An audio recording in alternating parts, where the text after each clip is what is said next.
Before the pain, before the body, before the first breath that filled your lungs, there was a choice, not made in fear, not made in confusion, but in full, radiant clarity. Your soul stood in a space where time didn't exist, where every version of you, every potential path was already visible, and in that stillness you said, "Send me there, to the broken family, to the silent trauma, to the body that wouldn't always cooperate, to the life that would make you forget who you were, just so you could remember again." This wasn't punishment, this was preparation. You didn't come to escape, you came to experience, to know what love means by first living its absence, to understand power by walking through powerlessness, to embody light by descending into shadow. And none of it was random, not the parents you chose, not the heartbreak you faced, not the patterns you keep repeating. They were all agreements, sacred contracts written not in ink, but in vibration, etched into the very structure of your being. But here's the thing, most forget. Most get lost in the noise of the world, believing they're victims of chaos rather than authors of destiny. But not you, because something inside you, right now, is remembering. And that remembering is the beginning of everything. You didn't come here broken, you came here with a blueprint. And that blueprint didn't guarantee ease, it guaranteed evolution. The pain you met at age 7, the betrayal at 16, the burnout at 30, they weren't glitches, they were triggers, designed to shake the illusion off you, to crack the mask you thought was your identity. Because the soul doesn't care about appearances, it cares about awakening. You may ask, why would I choose suffering? But from the soul's view, suffering isn't punishment. It's pressure. The same pressure that turns coal into diamond, that turns survival into wisdom, that turns wounds into portals. You've cried out, "I didn't ask for this," but a deeper voice inside knows you did. Not from masochism, but from mastery. You chose the karmic knots. You chose the repeating patterns, not to be stuck in them, but to break them for your lineage, for your past selves, for the future versions of you still waiting to be born. No therapist, no guru, no algorithm can tell you what you already know deep down. Your soul isn't here to avoid pain, it's here to transmute it. So next time you look at your life and wonder, why this? Try asking, what did I come here to remember through this? Your soulmate, your enemy, the friend who betrayed you, the mentor who pushed you, the stranger who said just the right thing at the right time. You didn't meet them, you remembered them, because before you were born, you sat across from their soul, not in a room, but in a resonance. And you said to each other, let's play this out, even if it hurts. You asked someone to break your heart. You asked someone to leave you. You asked someone to mirror the very thing you refused to face in yourself, not because you're weak, but because you wanted to grow fast. And nothing grows a soul faster than friction. Not all contracts were kind, but all were conscious. That parent who never saw you was showing you the power of self-validation. That lover who ghosted you was unlocking your abandonment wound. Even the boss who disrespected you was waking up your voice. None of it was random. In the soul realm, pain is sacred, not because it's desirable, but because it's efficient. And now, you're starting to see the patterns, not as curses, but as coordinates. You didn't attract the wrong people, you activated the right contracts. And as each one plays out, you're given a choice: stay in the loop or complete it. The strangest part?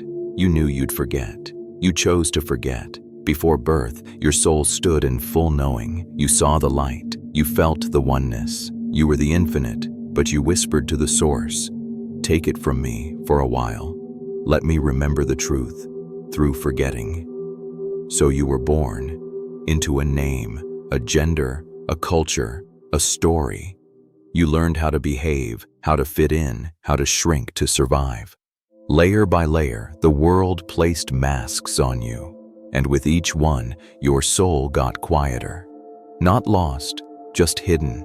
You felt the ache, the one you couldn't name, that strange feeling of, there's something I'm supposed to remember.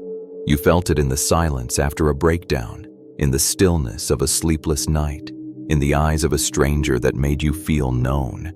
That wasn't imagination. That was the soul tapping on the inside of your skin. You thought you were broken, but really, you were waking up. The game was never to be perfect. It was to remember, and remembering doesn't come from textbooks. It comes from heartbreak, from silence, from surrender. You're not here to chase success. You're here to unravel what was never you, because every story you've lived was just the path back home. Not walls, not dead ends, doors, the trauma, the loss, the rejection, the silence. None of them were meant to define you. They were designed to initiate you. You didn't come to Earth to bypass pain. You came to transform through it, and that means facing the wounds you were taught to bury, not to relive them, but to reclaim the energy they trapped. Because every suppressed emotion, every story left unresolved, isn't just psychological weight. It's spiritual currency. Each wound is a locked box. And the key? Your presence, your willingness to stop running. See, your soul didn't choose ease, it chose impact. And the deeper the wound, the louder the calling inside it. But society taught you to perform healing, to talk like you're whole, even when you're bleeding inside. The soul doesn't want performance, it wants realness. It wants you raw, unfiltered, knees on the ground, heart cracked open, whispering, okay, I'm ready to feel what I ran from. And when you do, the wound stops being the story. It becomes the teacher. You were never meant to avoid the darkness. You were meant to decode it, because every shadow you've met, every pattern you hated in yourself, wasn't the enemy. It was the instruction manual. Anger taught you boundaries. Grief opened your heart. Shame showed you where love was missing. Anxiety, that was your nervous system asking you to slow down and listen. We've been told to fix ourselves, but the soul never asked for fixing. It asked for integration, to pick up every piece you left behind and say, you're not wrong, you're just unprocessed. See, real growth doesn't look like perfection. It looks like acceptance. It sounds like silence. It feels like softness, even in the middle of chaos.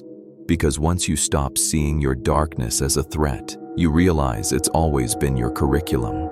Your soul didn't come to Earth for surface-level positivity. It came to alchemize shadow into power. You don't become light by ignoring the dark. You become light by going through it and returning with your essence intact. That's not weakness, that's initiation, and you're in it right now. It won't come in a flash of words. It won't show up like a checklist. It doesn't look like figuring it out.